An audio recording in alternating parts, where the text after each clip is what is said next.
Fala pessoal, estou aqui gravando mais um episódio do podcast Influência com Sotaque. Dessa vez eu convidei uma pessoa que fazia muito tempo que eu queria conhecer, porque eu estou vendo esse movimento que eles estão fazendo. Os caras em um ano se tornaram a melhor agência pelo Prêmio Caboré e ele assumiu o head de influência recentemente e eu tenho certeza que ele está pronto para fazer mais uma revolução no mercado. Estou falando de Fernando Sade.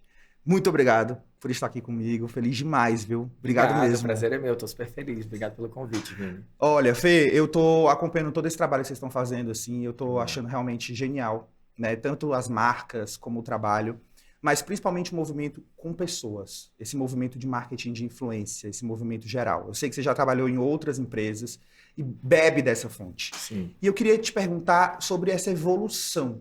Como que você vê a evolução daquele formato antigo, daquelas celebridades antigas, daquele formato mais padronizado para agora? Vini, a gente na galeria, a gente quando conversa sobre influência, assim, eu acho que, e no mercado de forma geral, eu acho que a gente tem que acompanhar um pouco da evolução dos meios de comunicação para a gente entender como a gente chegou até aqui. Então, assim, é muito para a gente sobre gramática criativa. Mas se a gente parar para pensar, quando você vai criar, conforme os meios de comunicação foram surgindo, a gente sempre vinha uma adaptação de linguagem, né? Então a gente vê, por exemplo, quando a TV começa bebendo muito do rádio, com radionovelas, etc., e as mídias sempre vai acompanhando um pouco disso.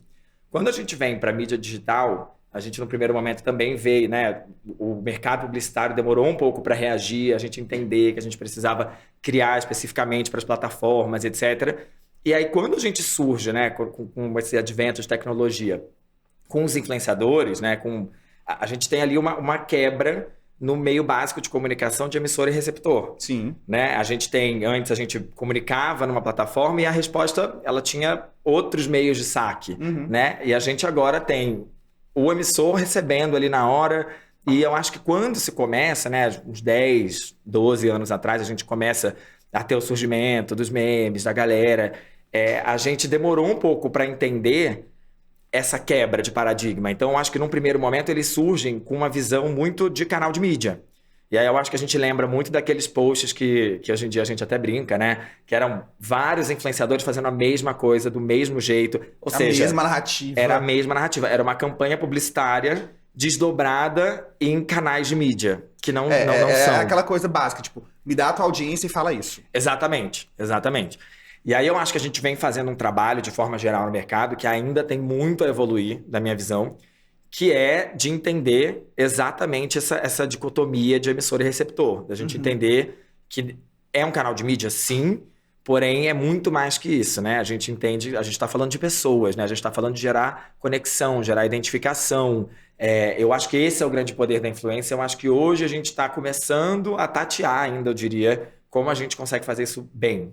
É o que a gente tinha falado aqui no backstage, da influência identitária, né? Exatamente. E aí, hoje, as pessoas até falam, não são mais os influenciadores, são os creators. Por que são os creators? Porque eles criam um conteúdo nativo digital, que esse conteúdo fomentou a base deles, para que eles realmente possam fazer com que aquela base tenha interação e engajamento. E aí, hoje, dentro da agência, como que vocês conseguem fazer... Como que vocês conseguem ter esse olhar do eu preciso passar essa mensagem, mas de cada pessoa vai falar de um jeito diferente? É uma coparticipação que 100%. Existe do creator com vocês? Sim. Tipo como? A gente acredita muito na cocriação, né? Realmente, assim, eu não acredito primeiro num briefing padronizado. Primeiro de tudo, eu vou dar um passo atrás aqui numa coisa que você falou, que eu acho fantástico, que é o seguinte. Pra gente, o nosso entendimento de creator não são apenas influenciadores. Creator é qualquer pessoa Criador. ou plataforma. Então, assim, o creator pode ser uma outra marca. A gente pode fazer um projeto co-brand onde as duas marcas estão se portando. A gente tem um case dentro de casa que são as redes sociais do Mac, por exemplo, que Sensacional. é um creator, né? A gente olha, a gente tem uma taxa de engajamento maravilhosa do perfil de uma marca que a gente não imagina, 100% orgânico, né? Com pouquíssimo impulsionamento de mídia, a gente tem que a gente quis criar uma plataforma de grandes conversas, né? De estar nas conversas que surgem no dia a dia e, portanto, ter um relacionamento próximo, né? Gerar identificação, como você falou. Então, na prática, quando a gente vai trabalhar com creators, o que a gente faz eu acho que o mercado, por um tempo, passou por um período muito de curadoria e parar ali, né? Então, quem vai falar e o que vai falar, vamos fazer um briefing padrão e vamos mandar. E aí a gente tem um pouco, né, desse meio de campo das marcas e com os creators um pouco engessado, né, que chega em resultados que nem sempre são os melhores. Então, na prática, a gente acredita muito em cocriação. A gente tem alguns movimentos que a gente vem experimentando. Por exemplo, fazer uma passagem de briefing direto para os creators. Então, a gente reúne todo mundo que vai estar numa campanha, Sensacional. passa o briefing e pede uma devolutiva em cima daquilo, do que cada um quer falar. É aquela coisa, tipo, a mensagem que eu quero passar é essa. Sim. Agora, façam da forma como vocês querem passar essa mensagem, do jeito nativo digital de vocês. Sim, exatamente. Só que isso requer muita educação, né, de toda a cadeia. Desde o influenciador, de entender também que a gente tem, né, mensagens que precisam ser passadas, a gente tem policies muito importantes de comunicação, porque a gente também não pode fragmentar a identidade da marca trabalhando com o creator. E também das marcas de entenderem exatamente o que a gente quer.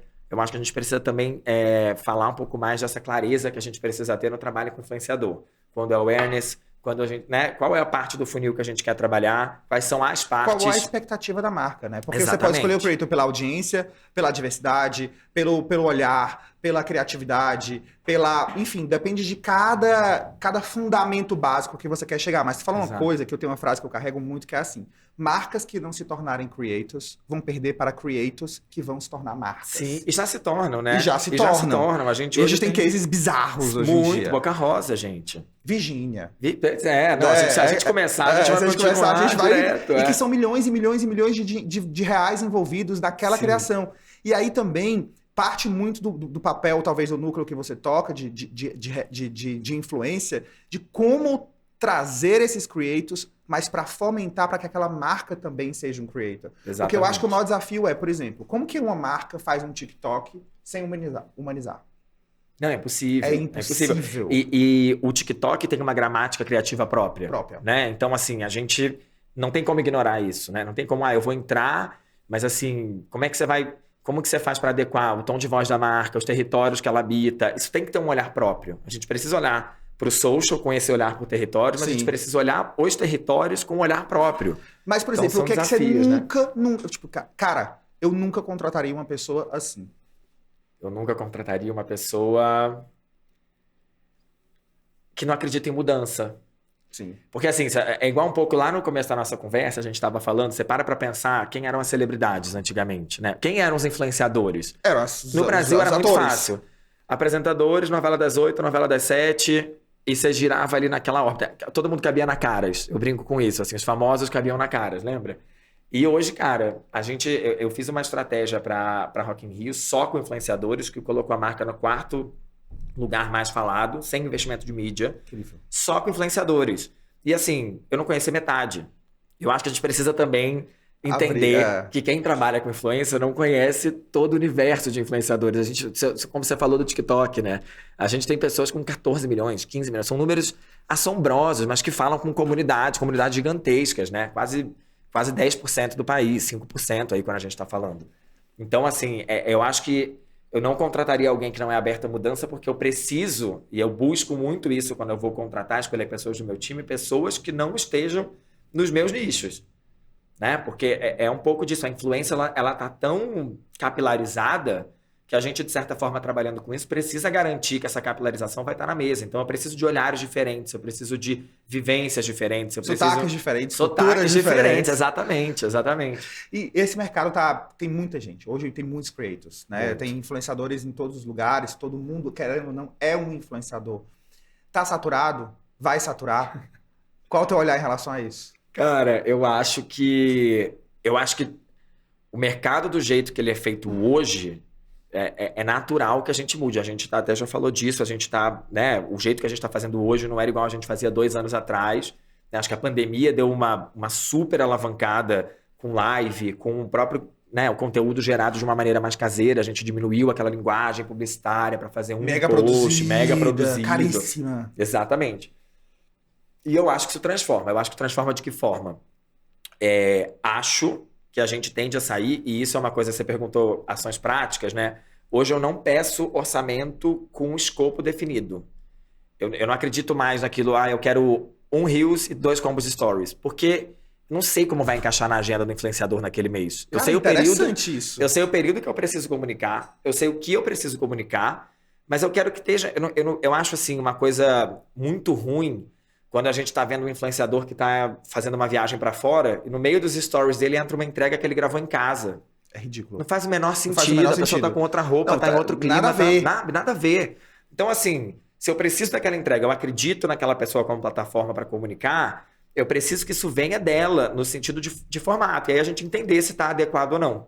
Então, hoje, quando a gente faz um briefing na galeria, a gente faz exatamente isso. O que a gente vai comunicar, qual é a campanha, qual é o período, e a gente vai para influenciadores dessa forma. Assim, faz sentido para você nesse momento? Você consegue entregar com qualidade?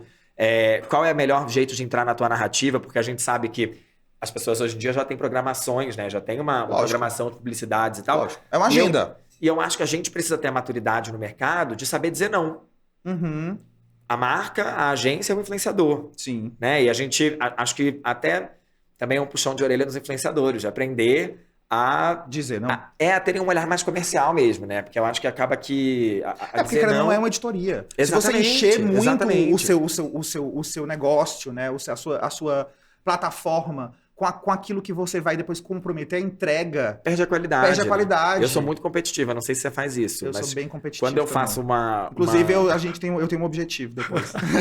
Quando eu faço uma publicação assim, eu quero que seja tão natural que eu quero olhar a média de engajamento daquele influenciador e saber que, por mais que a gente tenha algoritmo e tenha N fatores, eu quero que a gente performe igual ou mais, sabe? Entendi. E de olhar as outras parcerias de marca que ele fez e ver como que a gente tá, como que foi o resultado daquilo. O que o Fê tá falando é o seguinte, toda vida quando a gente vai contratar um influenciador, sugerir um influenciador, a gente tem uma métrica média de quantos views eles têm. Sim. Então, por que naquela campanha caiu?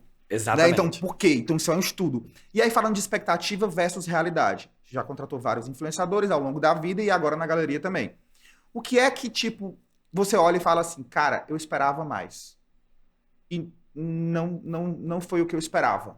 Tem alguma métrica que você vê? São os números? É a entrega de conteúdo? O que é que tu mais... Qual o teu olhar tá mais apurado para onde? Ou é um conjunto de coisas? O meu olhar sempre vai pro conteúdo. Tá? E isso seja a gente falar de um influenciador que está numa campanha para gerar awareness, seja performance. A gente na galeria tem uma... Depois a gente pode falar mais. A gente tem um modelo de performance que a gente está implementando muito legal.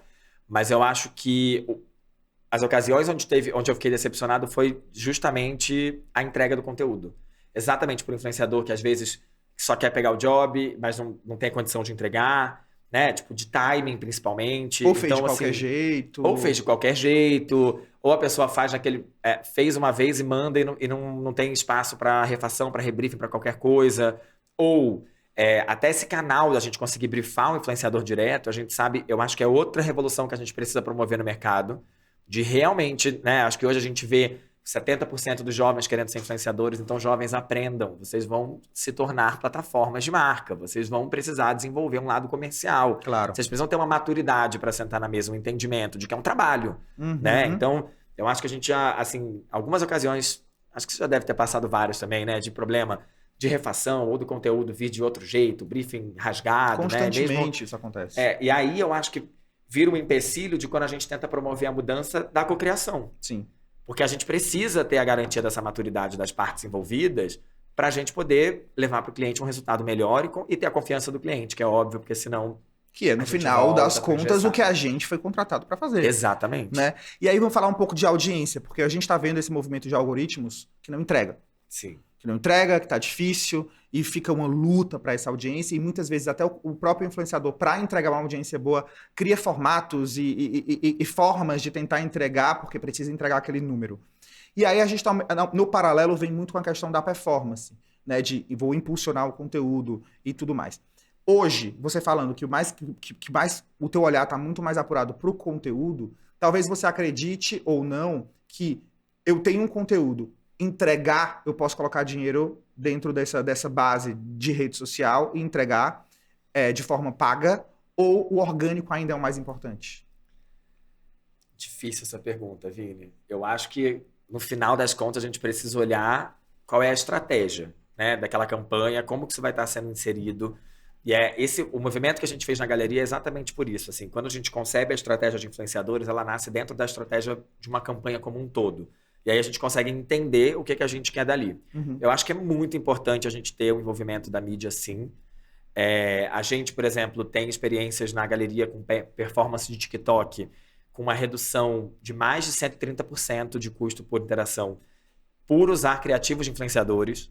Então, também acho que tem aí, um pouco daquilo que eu estava te falando do escopo, de quando a gente sabe, vai para a plataforma do influenciador, vai para a plataforma da marca com impulsionamento, vamos fazer uma collab e impulsionar isso? Como que a gente vai atuar nesses sentidos? Eu acho que precisa ter um acompanhamento muito forte de mídia. E aí eu acho que é um pouco do nosso diferencial hoje no trabalho na galeria, porque isso é um ecossistema já pronto. E eu acho que é um diferencial que precisa vir também para as agências de influenciadores, assim, quando a gente olhar para o mercado, sabe? Para ter uma otimização, né? Porque a gente hoje tem como otimizar os investimentos em mídia. Então a gente sabe impulsionar dentro do target, né? A gente tem N segmentações. Então eu acredito bastante nesse casamento de influenciador com um bom criativo e a mídia paga. Porque a gente também vê muita gente hoje, muita marca hoje tem falado, e até me assustava um pouco no começo, quando elas falavam assim, eu quero o conteúdo, mas eles não precisam postar. Eu quero o conteúdo dele. Sim, eu quero usar apenas o conteúdo. Eu vou gastar menos, não tô tão interessado só na base de audiência, e eu consigo usar o conteúdo nativo digital para poder impulsionar esse conteúdo e fazer com que chegue mais pessoas, porque eu preciso humanizar a minha rede social para ser uma rede social creator, para ser uma marca creator, né? Exatamente. Que isso também é uma coisa que acontece muito. E falar de... Hoje eu acho que vocês estão com as maiores marcas do país, na minha opinião. Né? E eu acho assim, como trabalhar com marcas tão grandes a nível Brasil e regionalizar ao mesmo tempo? Como amplificar as campanhas? Como trazer sotaque? Como conseguir chegar naquela pessoa que mora no interior do estado? Existem ferramentas de marketing de influência, eu acho que os micro-influenciadores têm um poder importante para isso, mas existem outras ferramentas que vocês trabalham, ou vocês acham que contratar pessoas de diversas regiões, mas que sejam macro-influenciadores, chega também nesses locais? Como é que é esse movimento regionalismo de vocês? Eu acho que a gente tem dois movimentos, tá? Se a gente olhar, por exemplo, a campanha que a gente acabou de colocar no ar do Itaú Personalité, que ela vai do Hamilton ao Seu Jorge, a gente precisa gerar identificação, as pessoas precisam se reconhecer, o target desejado da campanha precisa se enxergar ou minimamente ter uma aspiracional tangível. Claro. E por isso a importância do trabalho da influência desde o momento da criação de grandes campanhas, e é isso que a gente tem tentado ressignificar. Né? Muito, a gente vê o papel das grandes agências, eu acho que o papel da influência ele era quase de terceirizar um briefing, ou de entrar lá no final da campanha com quais vão ser os nomes. Um papel muito mais de curadoria, sem ser uma curadoria estratégica. Então, acho que esse é o primeiro ponto, a gente ter certeza que a gente está fazendo comunicação que gere identificação. A gente falou disso, eu acho que é muito importante reforçar, que a influência identitária muito mesmo, importante, é muito importante. Mas a regionalização, para mim, ela é resolver desafio de negócio através da influência. Como você falou, né? Não tem, o mesmo desafio que eu tenho no Acre não pode ser o mesmo desafio que eu vou ter no Rio Grande do Sul. Sim. Né? E mesmo em cada estado, a gente não tem os mesmos desafios por cidade, porque o Brasil é um país continental. Então, assim, eu experimentei muito disso no varejo da moda. A gente sabe da sazonalidade, de coleções, etc. E a gente enxergava esse desafio. Eu acho que as marcas enxergam esse desafio, mas a gente ainda trabalha de uma maneira que tem muito ouro aí pra gente explorar, tem muito... O mato ainda tá bem alto, assim. Eu acho que a Sotaque chegou e tem muito mais... Vocês têm muito espaço para ir ampliando, porque o trabalho que vocês já fazem é maravilhoso e a gente precisa de parcerias com... Eu acredito muito nesse modelo das parcerias que a gente faz juntos, principalmente para micro-influenciadores e regionalização. Super, até porque, na verdade, o grande olhar é da curadoria. Né? Porque, na real, existem hoje muitas formas de você, através da inteligência artificial, encontrar nomes. Sim. Mas a curadoria, eu acho que existe muito ainda, e talvez vocês na agência devem sentir, a tecnologia, ela é extremamente importante e fundamental. Mas o olhar humano também é. E nesse mundo de ChatGPT, que vai ajudar muito a gente, mas é impossível também substituir completamente o olhar humano na unha, de encontrar as pessoas, e a gente está falando de talento, né, Vini? Eu acho que é talento, emoção... eu acho que o mercado de influência, eu acho que a gente sim precisa ser norteado por dados, a gente precisa ter métricas, a gente precisa... Afinal, a gente tem resultados para entregar. Claro. Mas isso que você fala, eu lembro de uma conversa que a gente teve há algum tempo, um call que a gente fez, que você falou exatamente dessa curadoria humana. Esse olhar, e eu já trabalhei com diversas plataformas que a gente tem no mercado, né, como cliente antes, e... É difícil você acertar de primeira. Uma curadoria feita com inteligência artificial, você pode ter os sistemas mais requintados, mas é difícil você ter, porque a marca no final das contas, é um processo de gente, né? Isso, e como a gente está falando de influência identitária, a gente está falando de um assunto muito nichado, muito pensado. Então, não é só sobre moro naquele território e falo de humor. Tá, beleza, mas tem milhões de pessoas que moram naquele território e falam de humor. Mas que tipo de humor você quer? É isso, tem uma análise qualitativa. Não é só um sistema é capaz de rodar um disaster check? Mas ao mesmo tempo é mesmo, né? Como que ele vai fazer a avaliação do tom daquele conteúdo? Agora você citou o humor, né? O tom, o tipo de piada, onde você entra. Então, isso e são coisas que quando a gente está levando a marca para esse polo, é uma responsabilidade muito grande que o influenciador tem. Você quer preservar o conteúdo dele, a gente precisa preservar a gramática criativa de cada um, mas é uma responsabilidade muito grande. Então, eu acredito que a gente precisa e eu vou ter te falar, esse olhar humano. Amigo, a tua responsabilidade é gigante. Porque imagina, você hoje está assumindo um trabalho de conectar pessoas com grandes marcas. Sim. E essas marcas têm vários compliances e várias formas, e elas precisam ser blindadas. E aí uma pergunta que eu quero te fazer também é como garantir a segurança de um conteúdo que não repercute negativamente para uma marca tão importante. Porque isso é uma grande responsabilidade. Às vezes, um conteúdo errado de uma publi pode cancelar uma marca na internet. Acho que esse é, cara, grande parte do trabalho do dia a dia. Grande parte do trabalho do time. Checar um por um. É checar um por um. É fazer um double check. Então, a gente sempre tem, né? A gente tem os sistemas que ajudam a gente com isso, mas a gente tem as pessoas que fazem isso com muita atenção, né? Prévia e também do próprio conteúdo, né?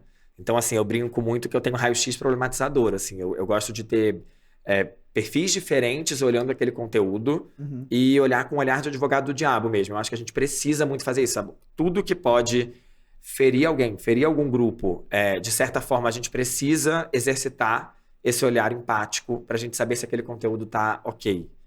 Eu acho que a gente precisa sempre muito olhar ter o que isso. é que isso pode repercutir. E na dúvida, pausa, né? Porque na dúvida, pausa, cancela, troca. Cancela, porque senão a gente assume uma responsabilidade. Eu tenho essa responsabilidade comigo, assim, eu falo assim, cara, olha isso, olha a responsabilidade. Nós estamos sugerindo pessoas que vão falar para uma marca que tem toda uma base de credibilidade de construção ao longo de anos e que hoje em dia na internet tudo pode ser muito rápido e cancelado muito rápido. Sim, são palavras, são né? Palavras, pontuação, são pequenas coisas. Entonação. Assim. Que isso às vezes é muito pesado. E aí eu ia te perguntar também sobre ativações físicas. Porque, por exemplo, vocês fizeram um Lola agora. Qual que é a diferença de trabalhar com um influenciador numa ativação física, que você mistura o on e o off? Para mim é sobre experiência. E eu acredito muito nisso, né? A minha carreira mistura com trabalho artístico e trabalho, né, com influenciadores e creators de diversas formas.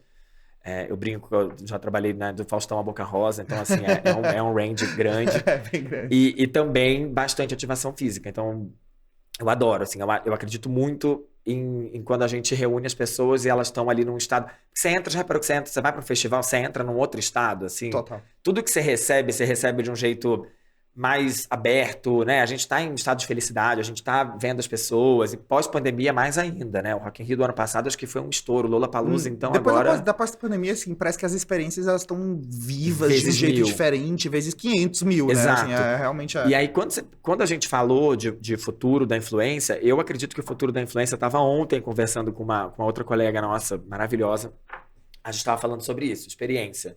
O futuro da influência está nisso. Eu acho que é um pouco da cocriação no nível máximo, sabe? Porque você está literalmente junto do influenciador criando aquele conteúdo. Então tá todo mundo envolvido no processo ali. Acho que é o state of the art, assim. A gente tá com o cliente, né? Tá ali, a agência tá ali, o influenciador se reúne todo mundo, decisões são tomadas rapidamente, o conteúdo né? A gente hoje tem equipes, obviamente, para captar e fazer essa edição de uma maneira rápida, mas também condizente com a linguagem que você estar num festival, porque não adianta você subir um filme 4K estando num Lollapalooza, né? Acho que não faz o menor sentido com quem tá ali. Tem nem tempo para isso. Exatamente. Mas eu acredito muito no live. E eu acredito muito, assim, né? Quando a gente tenta criar a estratégia por trás das campanhas, além da gente ouvir os creators, o que a gente pode proporcionar para esses creators? Vamos reunir essa galera num lugar e a partir dessa experiência cada um traz o seu olhar? Que tipo de mini eventos ou grandes transmissões a gente pode trazer para agregar conteúdo? Super. E vivendo num mundo cheio de preconceitos, intolerâncias religiosas, ódio, guerras e afins, Hoje, a responsabilidade que as marcas têm com esses creators, ela pode ser imensa. Como que hoje você, como pessoa agora, coloca o seu tom e coloca a forma como você quer mudar o mundo e a sociedade e proporciona ou provoca as marcas para entrar junto com você dentro dessa história? Vini, eu acho que a gente, nos lugares que a gente ocupa, tem uma responsabilidade gigante, né? Você perguntou como pessoa, assim, meu background, homem branco, cis, gay, de uma infância de colégio militar. Então, assim, bullying foi uma constante na minha vida, assim. A gente acho que quem passa por isso é, de fato, sobrevivente por psicológico e tal, da gente conseguir manter a nossa personalidade apesar de tudo.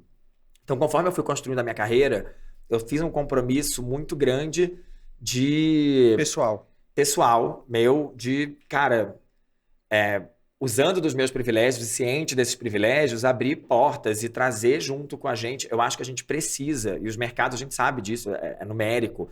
A gente precisa ter mais mulheres, mais pessoas pretas, mais pessoas trans, mais pessoas LGBTQIAP+. A gente precisa disso, porque também já está provado que diversidade, assim, acho que é uma conversa até antiga a gente ter que provar que diversidade traz dinheiro, né? Isso traz dinheiro, aumenta seu valor na bolsa, enfim, para mim é um compromisso pessoal, assim, e eu acho que a gente que está nas cadeiras de tomada de decisão e tem interface com as pessoas que estão nessas cadeiras nas marcas, a gente precisa se provocar, entendeu? Entendendo todas as limitações de grandes marcas no sentido de comunicação, Claro. de guide, né? Porque a gente fala muitas vezes com marcas globais, a gente tem um processo de transformação, né? A gente está falando com a massa, de certa forma, mas eu acho que a gente precisa estar ciente dessa responsabilidade, assim, né? Cada um no seu... Assim, pessoalmente, é uma coisa que todos os dias eu penso como que eu posso melhorar, como que eu posso influenciar outras pessoas, né? Da minha rede e pessoas que estão ouvindo a gente agora. Sim, né? E Fê, eu te acompanho, né, nas redes sociais pessoais e eu fico muito feliz em saber que marcas grandes, como que vocês têm hoje, têm uma pessoa com essa sensibilidade. Porque o poder que você tem, talvez nem saiba, de encontrar pessoas certas com narrativas certas pode mudar muita, muita gente e muita sociedade. Então, acho que a publicidade cada vez mais tem que entender que esse poder está na nossa mão. E a gente pode fazer uma nova história, uma nova cultura, um novo país, né? Porque a gente está com audiência. E brigar por isso é muito bacana. E eu admiro muito vocês também por conta disso. Super obrigado. E eu vou ter que encerrar esse podcast. Olha, gente, muito obrigado. Foi maravilhoso. O tempo voou. Foi uma grande aula também. A gente falou muito do mercado de influência, que é um assunto que eu amo falar e que é a minha vida também. Eu espero que vocês tenham gostado. Sigam a galeria, sigam o Fê também nas redes sociais. E vamos mostrar depois, ao longo desses próximos anos, os trabalhos incríveis que eles estão construindo. Muito obrigado de coração. Foi muito legal. Amei. E é isso, fiquem até os próximos episódios, que vai ser muito bom, com muita gente legal. Muito obrigado. Valeu.